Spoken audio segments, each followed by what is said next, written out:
구체적인 숫자로 다시 여쭤볼게요.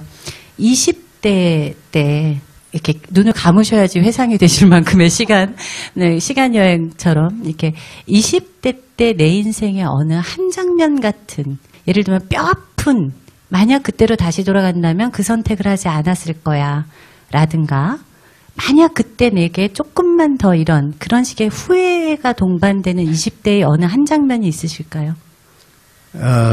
많죠. 우선 우리가 대학에 들어갈 때 대학은 공부하는 곳이 아니다 하는 잘못된 생각을 가지고 들어갔어요. 그리고 실제로 우리 대학 다닐 때는 공부하는 시간보다는 데모하는 시간, 휴교하는 시간이 훨씬 많았습니다. 사람이 사는 모든 한순간 한순간은 훗날 다 쓸모가 있다고 그러지만은 왜 20대가 그렇게 두고두고 아쉬우냐 하면은 20대에 내가 뭘 배우면은 그거는 거의 90% 이상이 내 자신의 것이 됩니다. 근데 지금 제 나이에 뭘 배우면은 99%가 내 게 아니에요. 그리고 이게 나갈 때 빠져나가는데 99%가 빠져나가는데 혼자 안 나가고 꼭 동반자를 데리고 나가니까. 김난도 교수님께는 조금 질문을 바꿔볼게요. 왜냐하면 미리 준비하셨을 것 같아서. 그렇기 때문에, 아니, 여기 올라온 질문도 있고, 저도 좀 궁금하긴 했는데, 왜 지금 이렇게 긴장해서 앉아 계시잖아요, 사실. 그럼 이렇게 왼손으로 배 가리고 계시고. 그러니까 배가 만약에 쏙 들어간, 그러니까 20대의 몸으로 만약에, 지금 이렇게 다시 돌아가신다면, 영화 중에 그런 영화 많거든요. 스위치가 된다든가. 그러면 어떤 일을 해보고 싶으세요? 아니면 나의 20대로 다시 돌아간다면 그 장면으로 돌아가서 내가 이렇게 하겠다. 이런 거 있으세요? 들어간 날씬한 20대가 그렇죠. 되면 네. 예쁜 옷 입고 싶어요. 지금도 예쁘세요. 백화점에서 들어가지 않아서 그냥 다시 걸어놔야 했던 그 수많은 바지들 꼭 입고 싶습니다. 제가 다시 20대로 돌아간다면 저는 후회라는 게 인간이 가진 감정 중에 가장 쓸데없고 소모적인 감정이라고 생각해요. 그래서 저는 후회할 시간이 있으면 지금을 후회하지 않게 만들겠다, 이제 이런 생각을 많이 하는데, 요즘 되게 바쁘게 살게 됐습니다. 그리고 저도 어느 날부터 이제 천성이 그냥 시간이 휙 지나가는 게 굉장히 아깝게 됐어요. 그래서 예를 들어 이제 목욕탕에서 그 5분 물속에 있는 시간이 너무 아까워요. 그래서 이제 시집이나 이런 걸 읽습니다. 방수 시집 요새 나오나요? 아니, 그러니까 제가 읽은 시집들은 전부 물에 불어 터져 있어요. 그래서 그분들이 이 시를 쓰려고 얼마나 그 각고의 뼈를 깎는 언어의 조탁을 하셨을 텐데, 나는 그걸 물에 불리면서 읽고 있으니까 이제 되게 죄송한 마음은 드는데, 지금 이 나이에 이제 쉰이 다 돼가지고는 이렇게 시간을 아껴 쓰면서 내가 정말 지금보다 10배쯤 황금 같은 20대에는 정말 물처럼 낭비해버린 시간들이 많았어요. 너무 아까워요. 저희 때도 한국의 정치 상황이 그래서 뭐 휴교도 하고 수업 거부도 하고 투쟁도 하고 이러느라고 사실 공부하고 개인적으로 스펙 쌓고 뭐 이런 거는 그 개념 자체가 없던 시기였습니다. 그래서 상대적으로 사실 지금 대학생들보다도 훨씬 더 많은 시간이 있었는데, 제가 보면 참 무의미하게 흘려보낸 시간들이 많아요. 그러니까 예를 들면 뭐 당구 치고 또 게임하고. 게임이 당구는 지금 몇 치셨는데? 정말 못 쳤어요.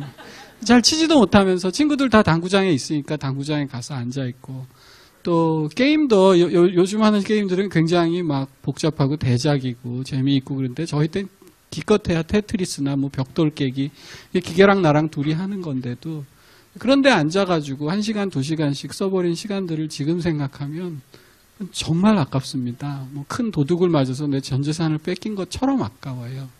그래서 우리 젊은 친구들 많이 있는데 그런 이중성이 가끔 보여요. 난 가끔 같이 있어 보면 너무 바쁘다고 하면서, 요즘 백수가 과로사 한다고 그러거든요. 다들 정말 일들이 많고 바쁜데, 그러면서 보면 막상 뭐 잉여짓하고 게임하고 이러면서 정말 무의미하게 흘려보내는 시간들이 많습니다. 그래서 그러지 말라고 얘기해주고 싶어요. 네, 여기 그래서 이제 굉장히 훌륭한 분이세요.